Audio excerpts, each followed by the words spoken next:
El gobierno declaró en emergencia varias provincias de las regiones de Arequipa, Ica, Huancavelica y Lima debido a las constantes lluvias y huaicos que las han afectado y que, en el caso de Arequipa, ya han dejado 3 muertos. El ministro de Agricultura, José Manuel Hernández, declaró que hay 15 millones de soles presupuestados para atender la emergencia, mientras que el titular de Defensa señaló que 1000 militares están apoyando las labores de emergencia. El Consejo de Defensa del Estado designó a 2 procuradores ad hoc y el Ministerio de Economía otorgó 9 millones de soles al Poder Judicial para afrontar las investigaciones del caso Lavallato. Además, el Ministerio de Transportes y Comunicaciones acordó conformar un grupo de trabajo para atender en forma prioritaria y oportuna los requerimientos de información de diferentes entidades públicas en relación a los presuntos actos de corrupción de las empresas Odebrecht, Camargo Correa, OAS, Andrade Gutiérrez y Queiroz Galbao, entre otras. Y mientras el gobierno hace efectivo el cobro de los 262 millones de dólares de penalidad a Odebrecht por el gasoducto del sur, la referida empresa afirmó en su cuenta de Twitter que seguirá colaborando irrestrictamente con la justicia, aun si no se le permite continuar su actividad en el Perú. El pronunciamiento se produce 2 días después de que el presidente Kuczynski dijera que la empresa tiene que irse del país. Sin embargo, según el semanario Hildebrand en sus 13, en el preacuerdo al que llegaron con la Fiscalía de la Nación, Odebrecht habría logrado librarse de embargos y detenciones. El ex asesor de Ollanta Humala, Wilfredo Pedraza, calificó de arbitraria la medida dictada por el Poder Judicial que obliga al expresidente a solicitar permiso judicial para ausentarse del país. De otro lado, Pedraza afirmó también que no hay evidencias que demuestren que Humala tenía un plan para quedarse 15 años en el poder. Y ya sabe que para estar informado a las 24 horas del día tiene que seguirnos en nuestra página web www.canaln.pe.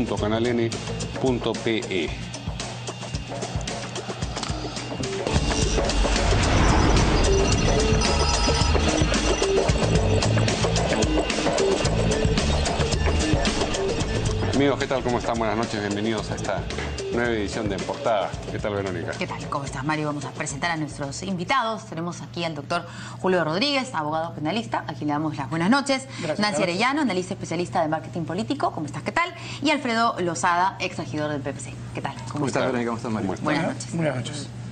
Pues bien, vamos con la primera noticia que tiene que ver con la situación de huaicos que se está produciendo a lo largo de todo el país. En realidad, el gobierno ha declarado en emergencia varias provincias de las regiones Arequipa, Ica, Huancavelica y Lima por precisamente los constantes huaicos y la lluvia que han afectado y que en el caso de Arequipa han dejado ya 3 muertos.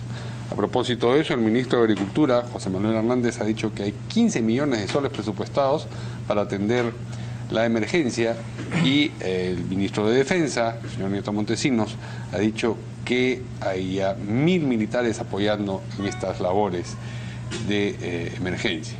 Vamos a escuchar lo que dijo, por su lado, el presidente del Consejo de Ministros, el señor Fernando Zavala, a propósito de la declaratoria de emergencia que acabamos de mencionar. Lo que estamos anunciando, hoy día hemos tenido una reunión temprana con 4 ministros, un comité de crisis para evaluar la situación de huaicos en el Perú. Ya el ministro Vizcarra se encuentra supervisando lo que es Arequipa. Tenemos ya un equipo en Ica, ya los equipos se han desplazado en Huancavelica y en Lima provincia. Lo que estamos anunciando hoy es el trabajo coordinado que se está haciendo con los gobernadores regionales a través de INDECI, el Ejército y el Ministerio de Transportes. Pero además que hoy se está declarando en emergencia algunas provincias de Lima, algunas provincias de Arequipa y algunas provincias de Huancavelica. Esto hace que sea más fácil el trabajo de apoyo para los gobiernos regionales. Muy bien.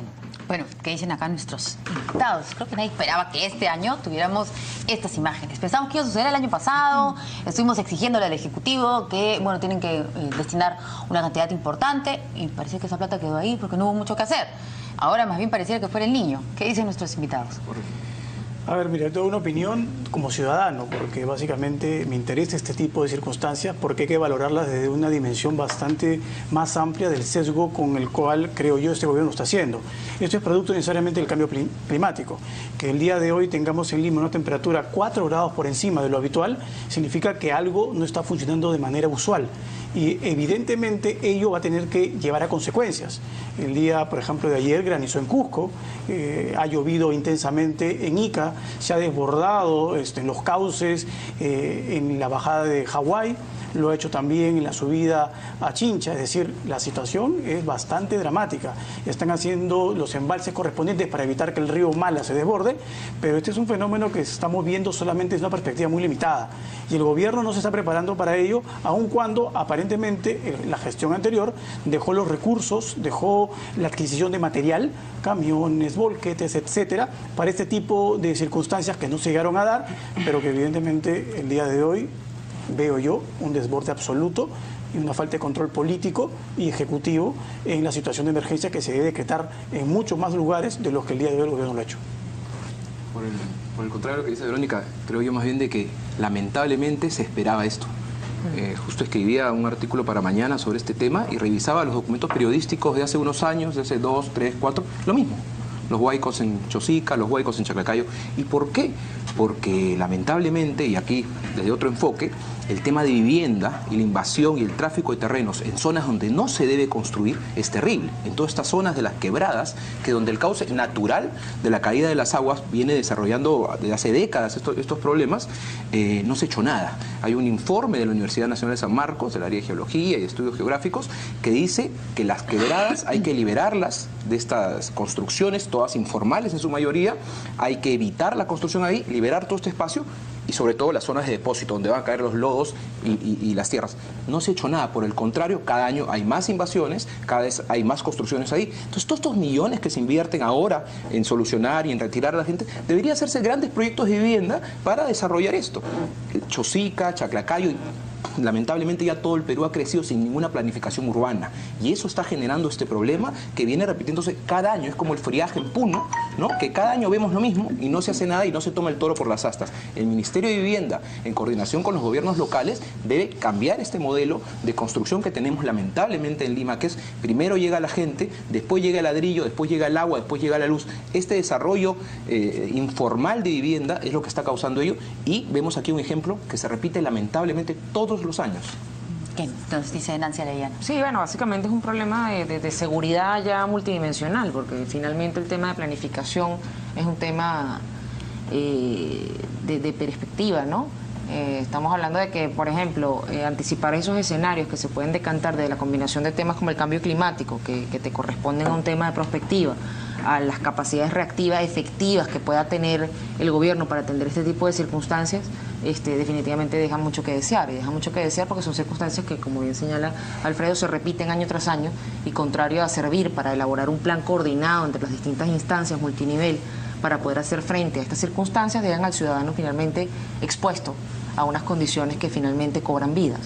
Entonces estamos hablando de un problema de seguridad finalmente multidimensional, porque no se trata solo de reaccionar a la delincuencia, que es un problema ya de seguridad como todos los conocemos, sino cómo se puede ver en riesgo, pues sí, la armonía del crecimiento del país, obviamente. Ahora, un país caótico, obviamente, tiene estas reacciones ante un desastre, ante algo eventual, ¿no? Porque es verdad lo del cambio climático, pero el año pasado no tuvimos esto, no en estas dimensiones, ni el anteaño. Los especialistas recuerdan que ha sucedido algo así hace 25 años. Entonces ha sido un episodio mucho más grande de lo que cualquiera podría haber pensado. Incluso las temperaturas, caudal de los ríos. Y claro, somos todos informales, hemos crecido como nos ha dado la gana. Ese edificio de hotel de 3 pisos que está terminando de construirse, o sea que tiene todos los permisos, muy lindo por dentro, se lo llevó el río. Entonces, ¿por qué le dan un permiso? ¿Por qué la gente quiere construir ahí? Y estamos hablando de supuestamente construcciones formales. Entonces, obviamente que suceda algo así en un país como el nuestro. Y otra cosa sobre el caos que estás diciendo. Hay una palabrita que el primer ministro mencionó que se llama el CENEPRED. Hace 4 años se creó el CENEPRED quitándole las funciones al INDECI, gran parte de sus funciones, entre ellas la de prevención, la de solución de catástrofes, y se llevó los recursos del INDECI. Entonces el sistema de prevención, en vez de tener una cabeza que lo organice, no, se dividió en 2. Y algunas funciones las tiene el INDECI, algunas CENEPRED, que no se escucha mucho, pero desde hace 4 años es el verdadero órgano rector del tema de seguridad, el tema de prevención de catástrofes. Entonces, Primeramente, eso debería otra vez unirse para tener un orden y una cabeza. Entonces, desde el lado de la ciudadanía hay un desorden total, hay un caos. Y desde el lado de las instituciones y de las autoridades que deben solucionarlo, también hay un desorden y un caos. ¿No mencionan ahí al CNPRED, por ejemplo, que es el órgano rector en el tema de seguridad y prevención de catástrofes? Bueno, no sé si quieren agregar algo más para poder entrar también al tema que nos concita la atención desde hace ya algunas semanitas. Estamos con la antesala. Es otra expresión. Es otra expresión de lo que estás comentando. Bien, vamos a una pausa y regresamos con lo que ha dicho el Consejo de Defensa del Estado a propósito y el Ministerio de Economía a propósito de las investigaciones del caso Lava Jato y los recursos que se necesitan para llevarlas adelante.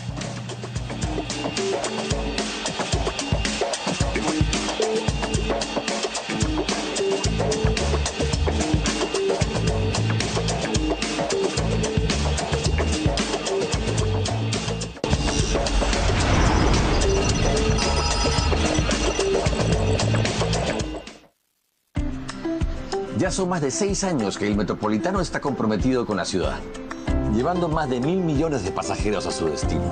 Y esto recién empieza. Desde el 30 de enero incorporamos nuevos y mejores servicios, junto a una programación optimizada, reduciendo los tiempos de espera y haciendo tu viaje más rápido. Y ahora también nuevos servicios del Corredor Morado. Infórmate sobre los nuevos y mejores servicios. Protransporte, Municipalidad de Lima.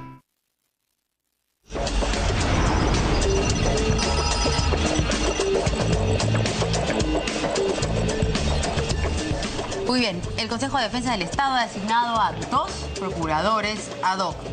El Ministerio de Economía ha otorgado 9 millones de soles al Poder Judicial para poder afrontar este huaico tsunami que se le viene, ¿no es cierto?, durante los próximos meses por el caso Lava Jato. Hay que recordar que la Fiscalía estuvo pidiendo también más plata, ya se les ha otorgado la partida correspondiente y bueno, se supone que todos están como que en sus marcas, listos, todos listos, acá sí, se supone. Pero a ver, ¿qué dicen nuestros invitados? A ver.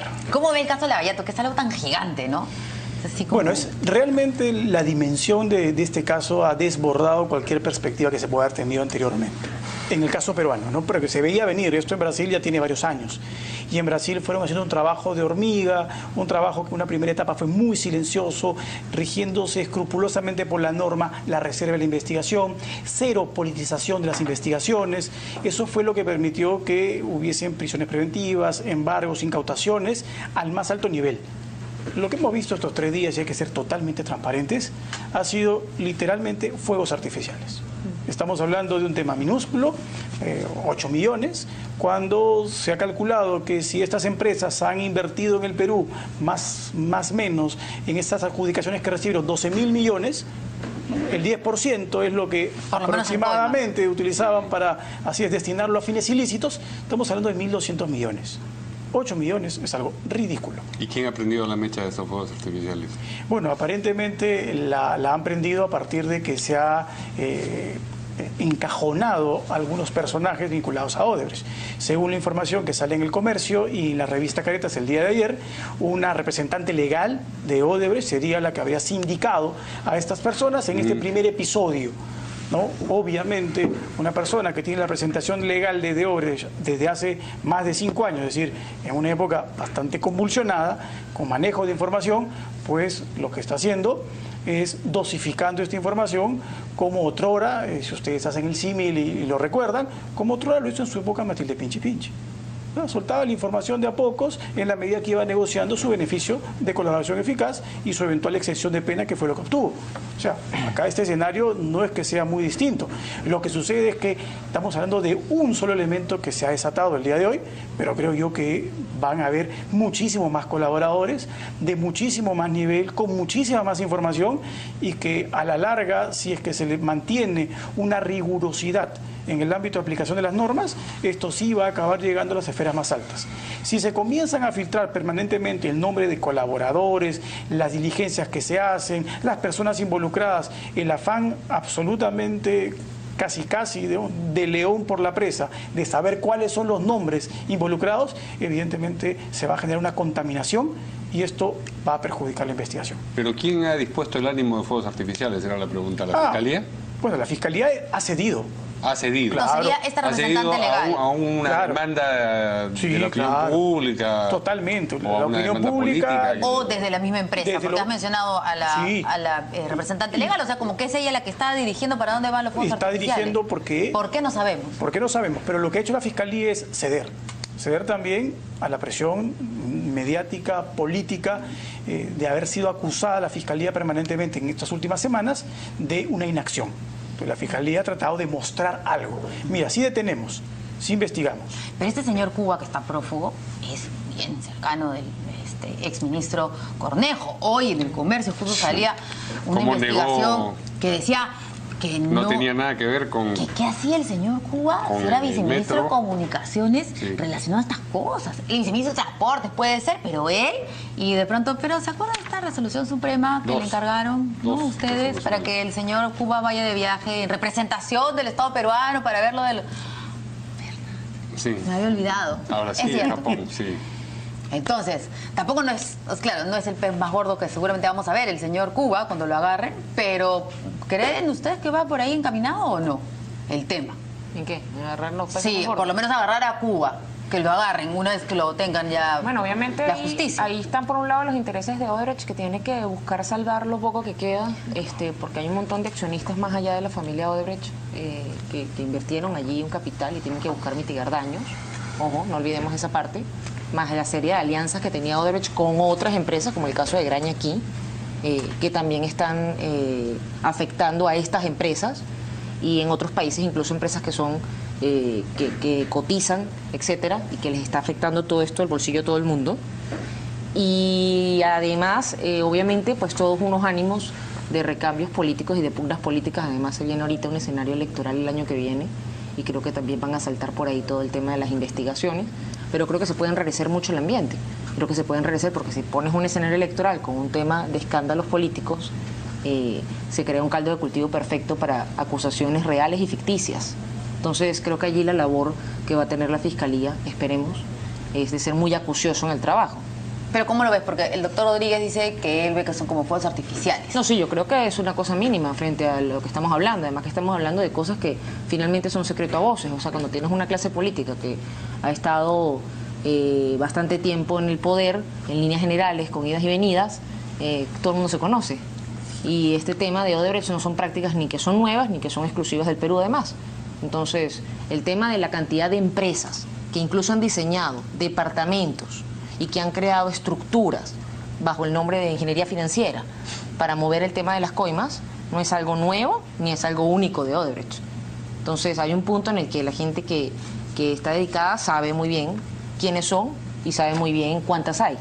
Y pueden olerse por el número de adjudicaciones, por la recurrencia, por las personas interpuestas, que pueden ser prácticas habituales en este sentido. Entonces, obviamente, hablar luego de tantas investigaciones que se han presumido, luego de la trazabilidad de las operaciones a nivel financiero en muchos casos, porque Suiza abrió, en este caso, información, y la información que se va a estar recibiendo además, porque entiendo que dentro de 2-3 meses Brasil va a estar también entregando más información sobre el relacionamiento con Perú.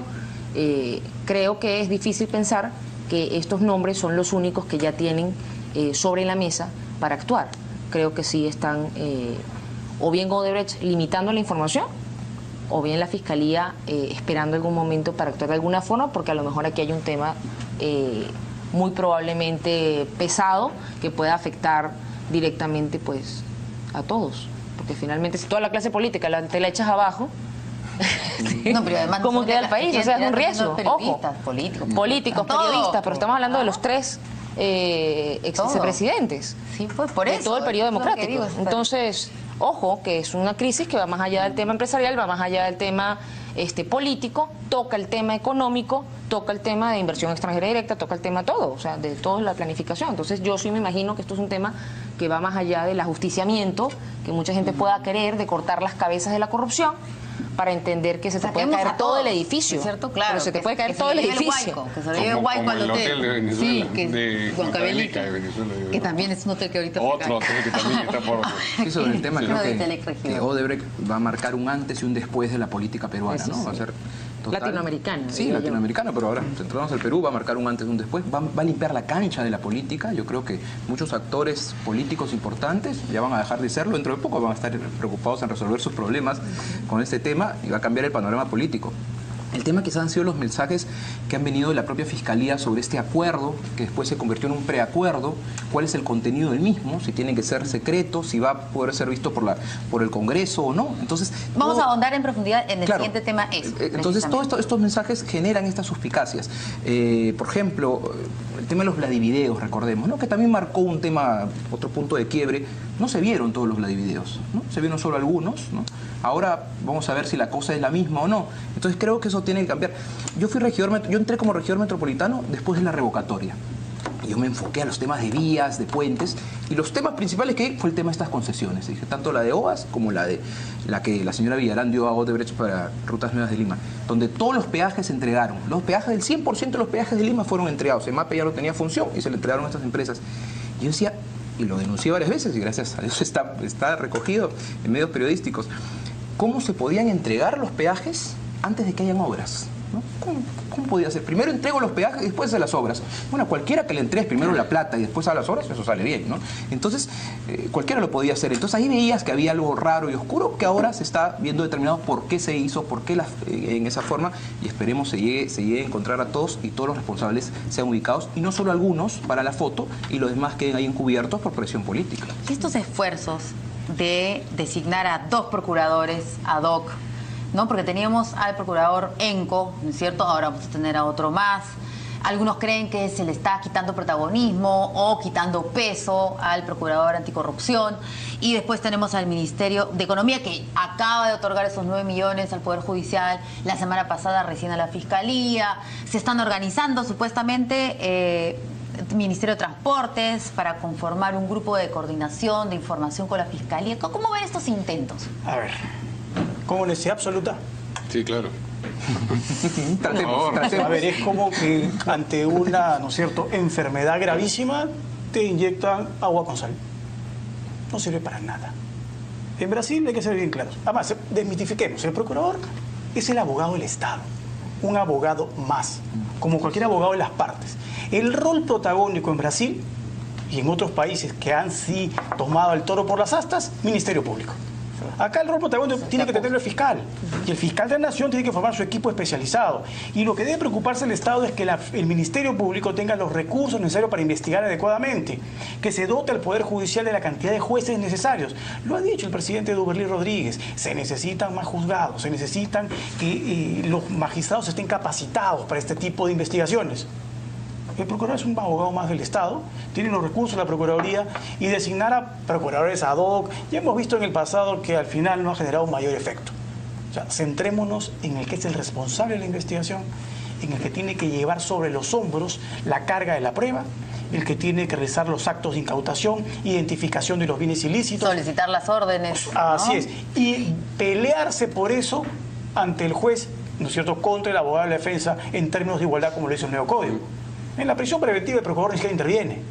Entonces, seamos sinceros. Pero no se criticaría al Ejecutivo, por ejemplo, si el procurador o la Procuraduría, la señora Julia Príncipe, no hace nada, no hace conferencia de prensa, no dice vamos a pedirle al procurador esto, ahora vamos a tener 2 procuradores en este tema, vendrían las críticas tal vez al Ejecutivo de que no está haciendo nada, de que bueno, de repente no quiere que se sepa la verdad sobre Odebrecht, etcétera. Pero cada uno tiene su rol, no es que no haga nada.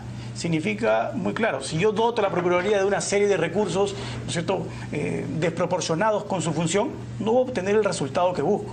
Entonces, acaba haciendo básicamente lo que suelen hacer muchos gobiernos, es decir, no, yo lo hago porque estoy nombrando un procurador. O sea, le estoy dando un circo al pueblo. No estoy entrando al problema de fondo. El problema de fondo es que el Ministerio Público esté capacitado, que los fiscales tengan los recursos necesarios. El Procurador del Estado tiene que tenerlos también, pero no centremos ni los recursos, ni el protagonismo en la Procuraduría, porque quien lo tiene es el fiscal. Y en esta vocación por dar agua con sal, en lugar de atender, digamos, la gravedad del asunto de operar de repente, claro, con para la el tumor. medicina adecuada, ¿la atribuyes tú a torpeza o es deliberada a tu juicio para no tocar, digamos, determinados intereses? Ahí yo creo... Una sabia combinación de las dos cosas. Siendo de buena fe, creo que es una combinación de ambas. Yo no dudo, por si acaso, de ninguna manera de la integridad y de la capacidad de Julia Príncipe. Sí. Julia Príncipe es una persona bastante íntegra, una persona que sabe cuál es su rol y su función. Ella ha sido una procuradora de lavado de activos que ha sabido qué casos perseguir y qué casos no tenían ninguna relevancia, eran básicamente persecuciones de carácter político. O sea, siempre ha sabido colocarse en su debido lugar como procuradora. Eso no hay duda. Pero lo que hay que decir, claro, a tu pregunta es, el gobierno no tiene que tratar de mandar señales innecesarias. Si yo quiero transparentar las cosas, no requiero formar comisiones ni decirle al Ministerio de Transportes o el de Economía, den la información. No, es su obligación, no tengo que decirlo bajo ninguna norma.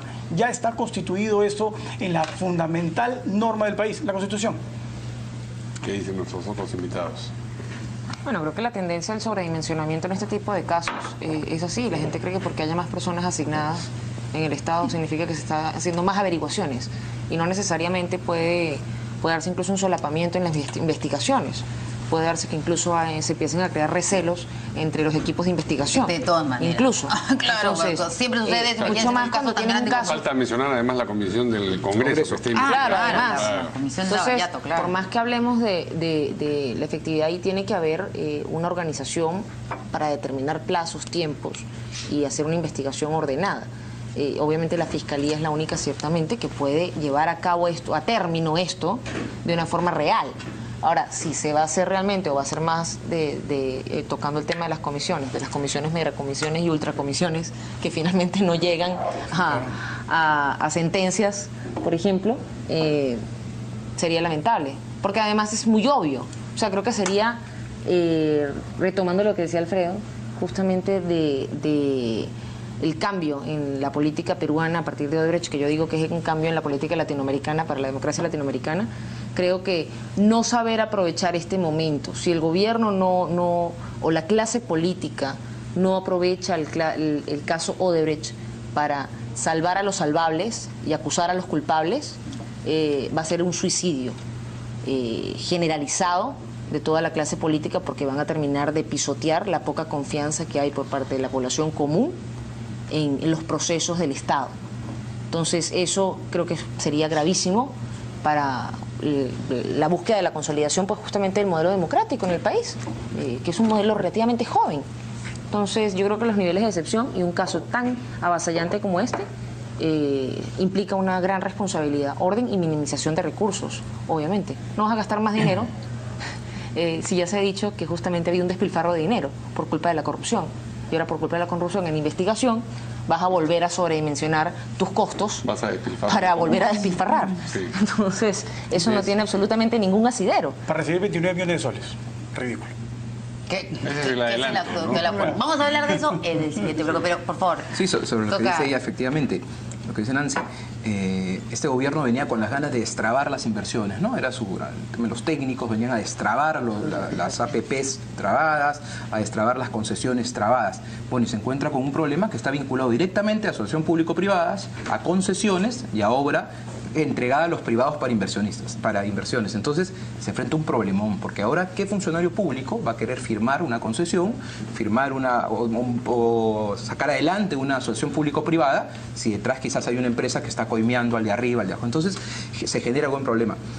Al comienzo el presidente, cuando recién tocó el tema, recordemos que dijo, bueno, no todo lo de Odebrecht ha sido malo, dijo, ¿no? Sí. Pero ahí poco a poco se dio cuenta y dijo, no, A veces al presidente le sale lo primero un poco muy natural y después va pensando un poco más las cosas, ¿no? También pasó con el tema recuerdo del poquito de contrabando, no sé, pero después se dio cuenta de esto y dijo, no, tiene que ser frontal. Entonces el tema de los procuradores, darle más fuerza, porque en el fondo los procuradores, como bien dice Julio, son los abogados del Estado, entonces tengo que fortalecer a mis abogados para que vayan a luchar y a recuperar la plata posible. Y efectivamente creo, totalmente de acuerdo, el Ministerio Público tiene una labor fundamental en la claridad del tema, sobre el tema que tocaremos más adelante, sobre qué se está acordando ahí, ¿no?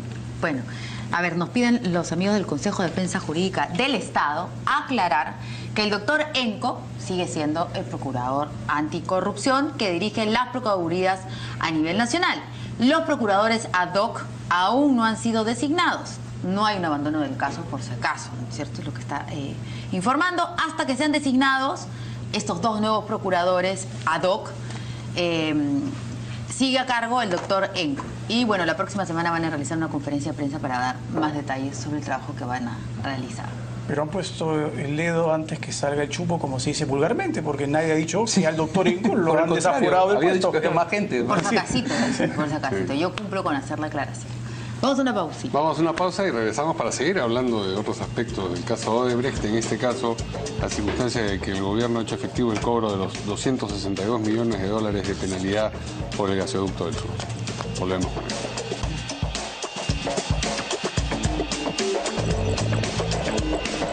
Bien, y hablando del caso Odebrecht o lavajato en general y los efectos en la clase política peruana en este caso, hay novedades en el partido aprista.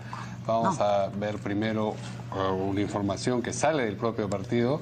El Tribunal de Ética, dice la cuenta oficial del APRA en el Twitter, Tribunal de Ética y Moral del APRA, ha resuelto abrir proceso disciplinario a Enrique Cornejo y suspenderle sus derechos partidarios. ¿Eso a qué hora ha sido tuiteado? A ver si nos ayuda de repente la producción o sacando el banner, porque quiero ver cuál tuit ha sido primero. Si este, del partido aprista, ¿cuánto, perdón? 7:28. Bueno, primero tuiteó el señor Cornejo. A las 7, ya sabía, 7:03 de la noche dijo esto en su Twitter. Y nadie entendía a qué se refería. Exactamente, ¿no? Nunca como hoy le encontré tanto sentido a esta frase. Ladran Sancho, señal que avanzamos. Lo dijo en su Twitter a las 7:03. Y a las 7:28 vemos a qué se refería. Esta es su respuesta a esta suspensión, este inicio de investigaciones que ha iniciado el partido aprista. Así es. ¿Cierto? Bueno. Es decir, y él va a insistir, me imagino, en esta lectura de la situación que tiene que ver con lo que pasa es que el partido está secuestrado, hay una vieja dirigencia que no quiere la renovación que yo encarno y entonces me están echando toda esta... Una orden de Alan García directamente. ¿En qué momento se pelearon Alan García y el señor Cornejo? Porque ahora que estamos recordando, ¿no es cierto?, en la historia, la relación, la cercanía del señor Cornejo. En la campaña municipal, creo, yo cuando... veía como una estrategia ¿Qué? de Cornejo. Parecía. Una estrategia de Cornejo para desligarse de Alan y del APRA, ¿no? Parecía. Tenían que marcar la estrella para votar por él, pero no era Alan, sino era un Cornejo, un técnico nuevo, pero digamos, postulando a la alcaldía. Las versiones que se escuchaban en ese momento es que la oficialidad aprista con Alan García a la cabeza estaba más interesado en la candidatura de Castañeda, que ganara Castañeda, etcétera, etcétera. Por eso no lo apoyaban. Y no quería una performance deslucida en la antesala de las elecciones presidenciales, ¿no? Claro. Entonces, Cornejo se va alejando porque necesita ese oxígeno, se da cuenta, y le resulta, digamos, sale segundo con, no me acuerdo, 14%. Hasta parecía una estrategia en un momento, ¿no? Una estrategia, pero ahora vemos que no lo era, ¿no? Una bronca interna muy fuerte, por lo que escuchamos. Por algo que no sabemos. A Mauricio Mulder, muy duro sí. con Cornejo. Y lo vincula directamente a Cuba, bueno, era su viceministro, hay una vinculación directa. No, y esta contradicción que menciona Verónica en las dos entrevistas del Comercio, una del 14 y otra del 25, en una dice que no tiene nada que ver con el proyecto del tren, el señor Cuba, y en la segunda, confrontado con dos resoluciones, dice, bueno, sí, tenía un expertise que le permitía ayudar mucho en eso y por eso viajó a Brasil y a Japón. Y además, con la firma, ¿no es cierto?, del presidente García. Y la propia. Del señor Cornejo, claro. Del presidente del Consejo de Ministros en el primer momento, que era el señor Velázquez Quequén, y en el segundo momento, del otro documento, el señor Chang. Así que... Pero mira, sabían por lo menos, ¿no? Y no creo que hayan firmado por firmar, pero no, eso que no. Tienen que saber a quién están mandando para tremendo encargo. Son responsables de lo que firman. Pero mira tú tan singular la actitud del APRA, es que en cada caso de personajes apristas vinculados a actos que han generado una investigación, los han suspendido. Y por lo menos en los otros partidos yo no he visto formalmente que se cumpla ello. Si no, imagínense ustedes, el candidato Toledo tendría que haber sido suspendido por su propio partido porque tiene proceso penal abierto con captación de bienes. No hay partido. No hay persona. Se salvó. No había nadie en el local que hiciera Y él es el No, dueño. hay tribunal de ética. Me fue me salvo, dijo, no hay Es el nadie en el dueño del local. kiosco. Se sorprendió. No, que es un tema finalmente de un Titanic, o sea, después de Pero ya lo no es que un ocurrió Titanic el partido aprista, ¿no? en cuanto al iceberg y al hundimiento, No, sí, no, pero digo, las dimensiones del barco. No, bueno, sí, el lujo. por dar un ejemplo. Sí, claro. Pero bueno, sí, de alguna manera sí, porque es uno de los partidos institucionales Sí. del país, o sea, eso hay que también verlo, ¿no? La muerte de cualquier partido institucional en Latinoamérica que haya sentado las bases de la democracia de voto directo, sí es un Titanic para nosotros los latinoamericanos. O sea, sí es importante entender que es la base justamente de la institucionalidad que evita la informalidad que tanto criticamos. Entonces, pensar qué será del APRA o cómo va el APRA a atender a estas circunstancias, creo que es importantísimo. O sea, sí creo que es fundamental. No, yo no porque, digo que no ojo, sea importante, lo que digo es que no es como el Titanic. Primero, porque el Titanic estaba lleno de gente y acá ya queda poca. Y segundo, porque, digamos, Ya no hay nadie. estaba en su mejor momento el Titanic cuando Ya. choca con el aire. Eso es verdad, Eso no y se acá puede está en decir. Balserito, Sí, Balserito. claro. Bueno, me refiero a... No, eso es verdad, eso es cierto. Pero sí creo que es importante, o sea, creo que es un tema que debe pensarse seriamente y responsablemente, más allá de la dirigencia política actual del partido, que también está en veremos con todos estos temas que tienen que ir a la convención, etcétera. Creo que las personas que vayan a integrar esta convención tienen que entender que tienen muchas aristas que arreglar y que es importante que se arreglen, porque también es cierto que esa idea de ser medio adánico en política Sí. y que todo lo que no sirve pues se crea algo nuevo, lo que hace es reforzar la informalidad, el tema del outsider, mellar las instituciones y finalmente debilitar que se avancen en las políticas públicas necesarias para el desarrollo. Ojo, que todo lo que hemos venido hablando es una consecuencia desde la capacidad de reacción ante los cataclismos hasta el tema de la corrupción, pasando por el tema del desaprovechamiento de la infraestructura o de la estructura política para echar adelante procesos como puede ser la generación de políticas públicas o de justicia.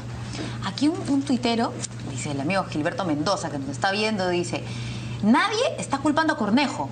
Sí, pues, Ministerio Público, ¿no? Hasta ahora, nadie lo está culpando, dice. Pero el APRA ya lo está entregando en bandeja de plata. O sea, acá están... Por cierto. Sí, porque en realidad acá tenemos al señor Luyo, al señor Navarro... Que no son apristas, ¿no? ¿No es Según cierto? no están Sí, inscritos. pero nadie lo ha acusado a él directamente. Que fue su viceministro, sí, claro, cómo no. Pero el Partido Aprista se ha puesto un paso adelante. O estamos viendo ya los temas internos que están ya brotando, ¿no es cierto? Más En rapidito. plena elección, ¿no? Pero Pero es que están en pleno proceso. Cornejo iba a ser o sea, candidato a claro, secretario están en general pleno también. proceso. O sea, Entonces, sí. la lectura que da él de lo que está un poquito de ocurriendo todo. es acertada, finalmente. Sí, claro. Lo están cercando por razones de la política interna del partido. Bueno, se enfrentó a Alan duramente. Alan reivindicó su primer gobierno tan malo con su segundo, que fue mucho mejor. Entonces siente que ahora cualquier cosa que pueda afectar a su gobierno, su figura, la figura de Alan García, su propia... tiene que ser eliminado o sacado. Él tiene que limpiarse de estas cosas, ¿no? Entonces creo que también es parte de eso, ¿no? El APRA trata de limpiarse, se veía el APRA no se mancha, se veía muchos twitters sobre ese tema, entonces sí. vamos a sacar a los que estén vinculados. Cornejo fue el ministro, el viceministro de Cuba, entonces separémoslos, ¿no? Pero ahí se le ve primero de los cuadros, ¿no? Sí, claro, por eso no hace una separación del Tribunal de Ética, por lo que veo, pero se vincula también, lo puedes ver más grande diciendo, bueno, Cornejo era candidato, se acaba de enfrentar a Alan muy duro, entonces hay todo un tema que... Hay varias cosas, hay varias aristas de este tuit que veremos cómo rebota, ¿no? Cómo sigue Bueno, ojo, avanzando. lo cual revela un tema personalista dentro del partido. Sí, Pero- por supuesto. Que Pero no se termina sorprende. también por mellarlo. Pero no se sorprenda porque la sobrereacción del Partido Aprista no es novedad. Ah, no. Recuerden ustedes en el caso de Rómulo León, Sí. sobrereaccionó y el día de hoy está absuelto. Y yo recuerdo haber tenido una entrevista acá, tanto acá en Canal N como en RPP, cuando recién comenzó el caso, y dije este era un caso que no tenía ninguna connotación penal. Entonces este caso se infló políticamente y mediáticamente y llevó a un grupo de personas a ser procesadas cuando no había delito. Y esto finalmente ha dado en respuestas la Corte Superior, la especializada en corrupción, la Fiscalía Suprema ha dicho que se debe confirmar la sentencia absolutoria, es decir, sobredimensiona un caso cuando a la persona la expongo políticamente, mediáticamente, para al final tratar de ser una persona inocente. Entonces hay que tener muy cautos y es la razón por la cual hace un momento les dije no se le debe dar información al Congreso de la República. El Ministerio Público debe levantar su valla y decir yo investigo mi función constitucional. Si ustedes quieren investigar, investiguen. Si ustedes que piden información, pídanla a ustedes a ver si se la dan. Yo no la puedo compartir. Bueno, vayamos a ese punto entonces. Usted, entonces, doctor, ¿está de acuerdo que la Fiscalía actúe, haga lo que tenga que hacer, las órdenes de captura que solicite, pero que no dé más información? Correcto. Que se mantenga en reserva. O sea, que esté bien lo único que hemos visto, ese documento de los 29 millones de soles y punto. No tenemos por qué ver más. Pero claro, si la Fiscalía al final lo que hace es llegar a un preacuerdo en donde va a hacer concesiones que no son racionales y proporcionales al daño que se le ha generado al Estado, también los fiscales tienen que responder. Porque, y es clarísimo, en Estados Unidos, cuantitativamente hablando y cualitativamente hablando, las obras de Odebrecht son minúsculas. Y Estados Unidos le está pidiendo $2.500 millones de indemnización. Así de claro. Por lo que hizo. Por lo que hizo. Un poquito se metieron con nosotros y metieron su plata cochina en nuestro sistema. Así es. Y lo que hay que diferenciar es una cosa elemental. Yo devuelvo lo que obtuve ilegalmente. Punto 1. Pero punto 2, yo tengo que reparar el daño generado.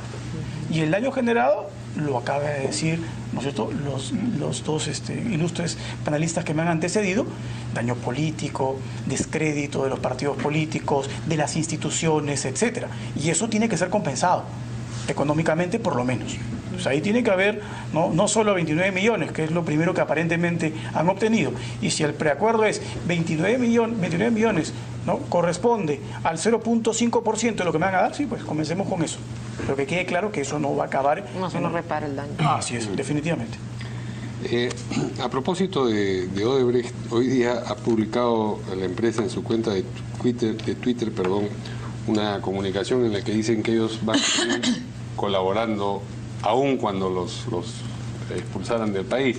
Esto tiene que ver, claro, con lo que dijo días atrás el presidente, tienen que irse y se acabó, pero sobre todo con esta entrevista en la que el representante de Odebrecht en el Perú sugirió que si los votaban eso podía poner en peligro, digamos, que sería un síntoma de que no están interesados en que la colaboración continuase. Fue entendido como una amenaza. Fernando Zavala dijo: a este gobierno nadie lo amenaza. No lo dijo con ese tono.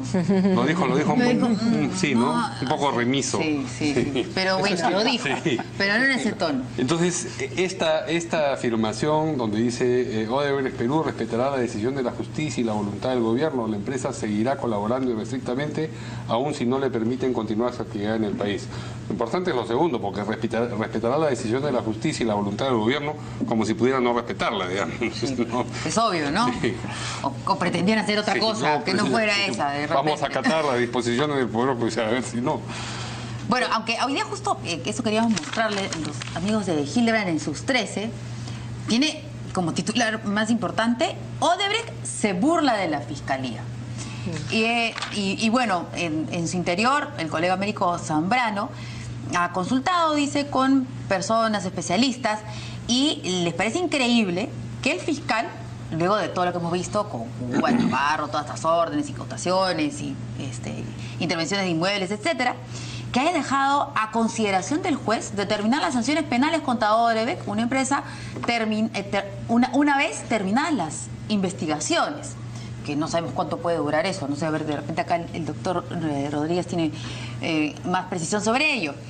Entonces, lo que dice aquí es que la empresa va a poder continuar con sus operaciones aquí en nuestro país, o vender sus activos si es que de repente considera que es lo que más les conviene, que de alguna manera hemos estado viendo que esas eran las pretensiones, ¿no? Y que eso forma parte del acuerdo, y que eso es lo que no sabemos y lo que no nos va a decir el Ministerio Público, y que a cambio de esto es que ellos han empezado a dar estas informaciones que han terminado con esas capturas y órdenes de capturas. A ver, es obvio que en estas negociaciones tiene uno que actuar en lo que se denomina un principio de confianza, en una buena fe con un interlocutor. Pero esa buena fe se acaba en el momento en que mi interlocutor no es capaz de garantizarme un eventual pago, una reparación civil, si yo le permito que venda sus activos y no voy a tener a posteriori forma alguna de poder hacer efectiva una reparación. O sea, seamos sensatos. Lo que está haciendo Odebrecht el día de hoy es tratando de salvar la mayor cantidad de recursos. ¿Para qué? Para no solo cumplir con sus acreedores, cumplir con sus consorciados, sino que adicionalmente para pagar las reparaciones civiles en donde aparentemente le interesa más pagarlas, ¿no? Seguro que en Brasil en primer lugar, en Estados Unidos en segundo lugar, y bueno, y se queda para los demás. Pero así no puede funcionar. Si el Estado peruano tiene en este momento obras, cuentas, lo que puede hacer con esas cuentas es embargos preventivos.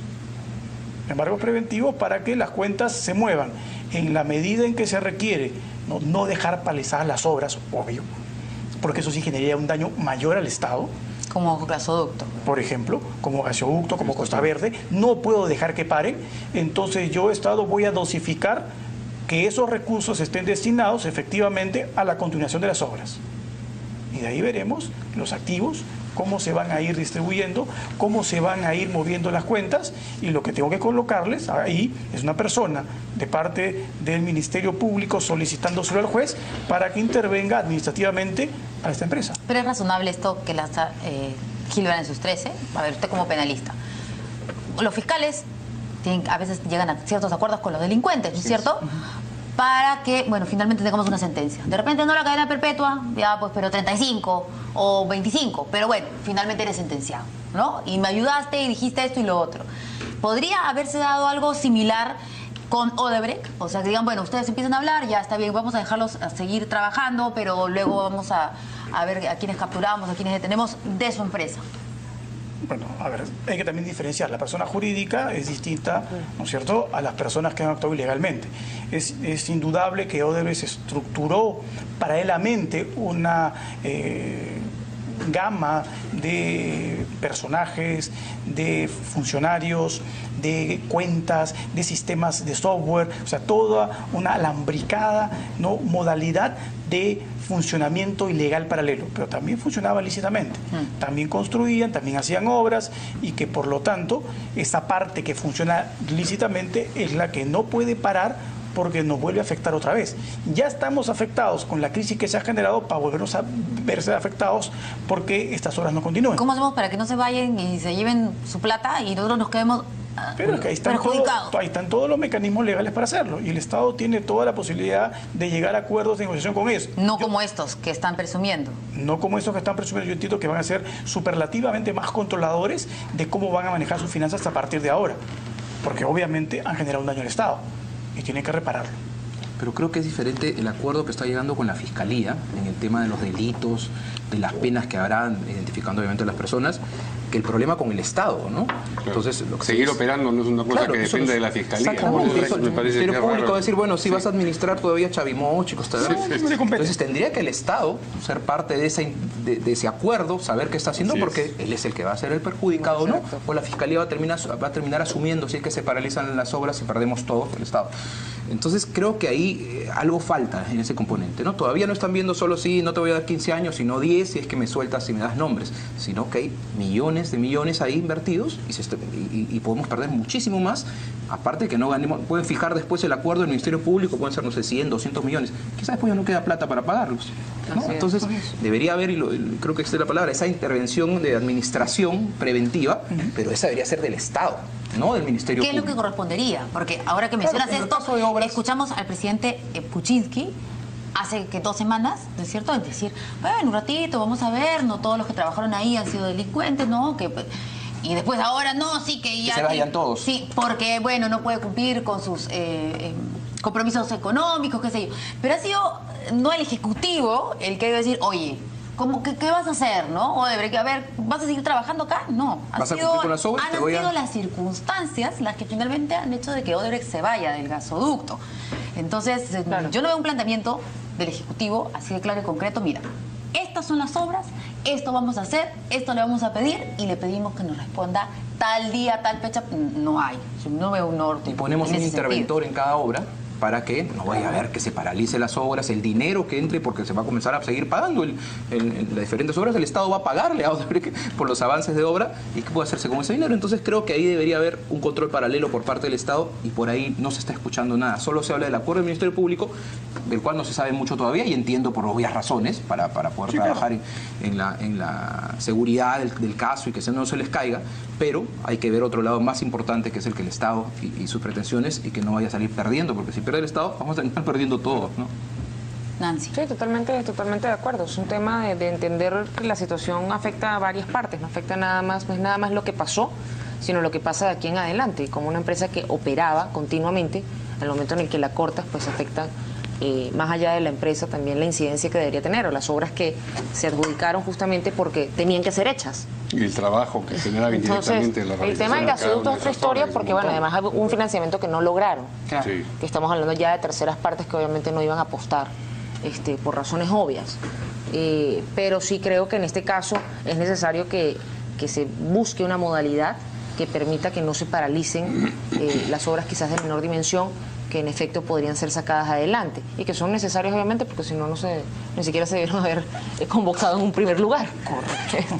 A ver, hay una cláusula que aquí menciona Américo Zambrano de Gil Lorenzo 13, dice, hay una cláusula clave en el acuerdo confidencial del Ministerio Público con Odebrecht, que refiere que durante el tiempo en que Odebrecht esté colaborando, el fiscal Castro Hamilton no podrá solicitar ninguna medida de fuerza contra la constructora o alguno de sus representantes, que es más o menos lo que estamos viendo hasta ahorita.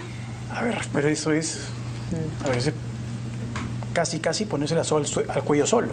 O sea, yo me comprometo a no solicitar medida alguna contra los representantes, en tanto y en cuanto estos representantes no hayan sido los que hayan actuado ilegalmente en actos de corrupción, de colusión, etcétera. Es decir, traducido, tráeme representantes limpios para que actúen, porque evidentemente yo como Fiscalía no puedo dejar de cumplir mi función mandada en la Constitución. O sea, sería absurdo que la Fiscalía claudique ante la labor que le corresponde. Es decir, yo, a aquellos que son o fueron tus representantes y cometieron actos ilegales, yo no los puedo pasar por agua tibia. Yo tengo que investigarlos, yo tengo que eventualmente detenerlos si es que representan un peligro procesal, pero yo no puedo estar en una inacción porque tú estás colaborando conmigo. Yo lo que voy a hacer es a tus actuales representantes que tú vas a colocar, que van a evidenciar una actitud transparente, naturalmente no los puedo detener, ni voy a interrumpir su labor. Claro, porque además hay un lado y un drama humano. Tenemos personas que trabajan en Odebrecht que pueden no tener ninguna noción de lo que sucede ahí y que tienen que llevar pues el sueldo para pagar los gastos de su familia, alimentos, educación, etcétera. Y eso no puede verse tampoco afectado. Entonces la Fiscalía tiene que actuar de manera absolutamente cauta. No puede verse desbordada por la presión político-mediática. Y tampoco puede ceder ante la empresa y decir, no voy a tocar a nadie porque si no, no vas a trabajar. No. O sea, yo te voy a dejar trabajar en la medida en que interactúe con el Ejecutivo, porque ni siquiera un procurador va a poder negociar eso. Ahí tiene que haber el más alto nivel del Estado, a través del Ejecutivo, designar a alguien para poder realizar los actos de intervención. Y hay actos de intervención elementales y básicos. Y hay hoy día mecanismos electrónicos que van a poder evitar, por ejemplo, que las cuentas de Odebrecht permitan disponer de dinero fuera del país. Entonces, básicamente todo se queda en el Perú. Punto. Yo te impido cualquier transferencia fuera del Perú. Tú necesitas hacer transferencias acá para poder cumplir con tus pagos y que la obra avance, que se haga. Pero es diferente lo otro.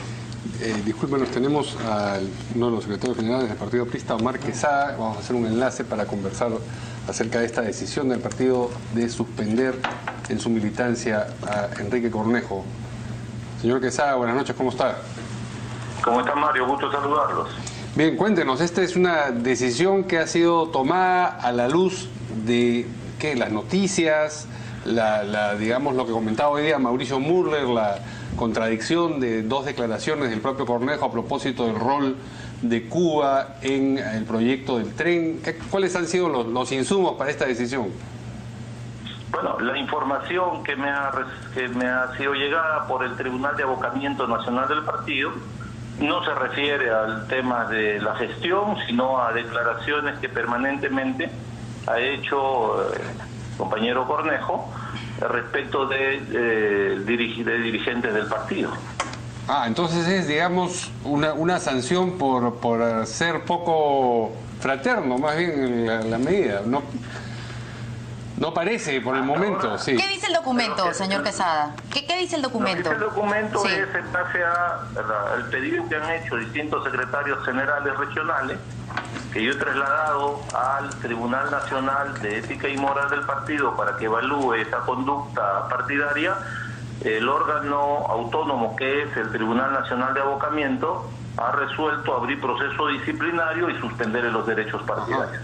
Ok, pero ¿cuáles han sido estas actitudes o qué ha sido lo que les ha molestado del señor Cornejo? Bueno, ha venido una serie de declaraciones infraternas contra la autoridad del partido y contra los dirigentes del partido. Esto de decir que está secuestrado el partido, de que Alan García es quien está directamente interesado en digamos, estorbar su proyecto de llegar a la Secretaría General, etcétera, etcétera. Bueno, distinto a eso también es todo eso se ha acumulado para que el tribunal pueda decidir con la autonomía que le corresponde estatutariamente, pero que viene también de mucho tiempo atrás, desde haber convocado una marcha en contra de las tradiciones del partido que hacen que el interior del partido podamos resolver las diferencias. Muy bien. Muchas gracias, señor Quesada, por estas precisiones. Seguramente vamos a tener tiempo de todas maneras de conversar más adelante con esto, pero lamentablemente ya no tenemos más tiempo, tenemos que cortar. Gracias a nuestros invitados. A ustedes por la gentil invitación. Hasta un siguiente capítulo de Oderec Perú. Nos vemos el lunes. Nos cortamos el teléfono.